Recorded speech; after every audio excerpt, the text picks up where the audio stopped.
तर आजच्या दिवसाची सुरुवात ना जेवण करण्यापासून झाली आणि बहीण आली होती, त्यामुळे तिने सकाळी सकाळी भाजी वगैरे बनवली होती, त्यामुळे मला काही टेन्शन नव्हतं. नंतर मला एक शूट करायचा होता, त्यासाठी मी हेअर वॉश केलं आणि केस पण सेट केले. तसं मी दरवेळेस केस सेट करत नाही, बट कधी शूट वगैरे काही करायचं असेल ना तरच करते. आणि आज आमच्या बिल्डिंग मध्ये ना पार्टी होती छोटीशी, तर त्यासाठी आम्हाला प्रिपरेशन पण करायची होती. त्या अगोदर मला हा शूट कम्प्लीट करून घ्यायचा होता. मग मी मस्त असा हा गाऊन घातला होता. आणि आज आहे आपल्या स्मॉल बिझनेस कोलॅबोरेशन सिरीजचा 5वा दिवस. तर आज नेल आर्ट बाय गायत्री हिने प्रेस ऑन नेल्स पाठवले होते आणि ते खूपच जास्त सुंदर होते. तिची आयडी मी टॅग करेल. आणि हे असे काही दिसत होते, कॅट अँड नेल्स होते.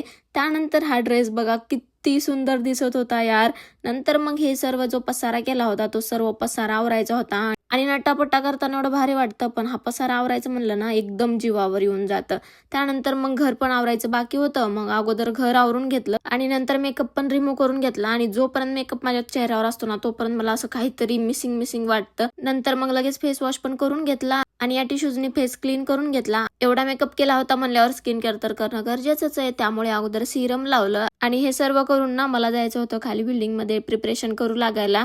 जेवण वगैरे पण बनवायचं होतं, तर मग त्यासाठीच मग मी अगोदर स्किन केअर करून घेतली. आणि ना मी खूप जास्त एक्सायटेड पण होते. त्यानंतर मॉइश्चरायझर लावलं. तर आजच्या ब्लॉग पुरतं एवढंच. Thank you so much for watching. Okay bye.